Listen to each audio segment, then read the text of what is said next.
To set Photoshop to default view, simply go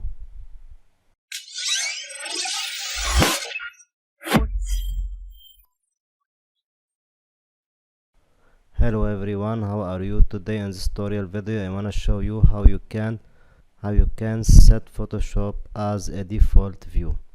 Simply guys, as you can see here, go to edit in the top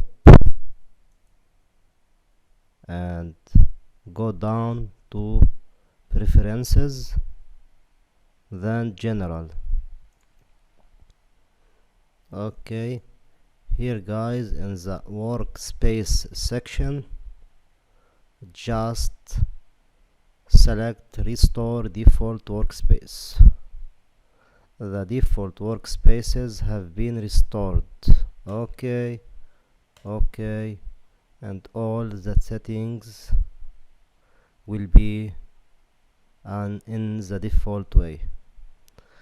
Thank you guys for watching. Don't forget to like, subscribe and share.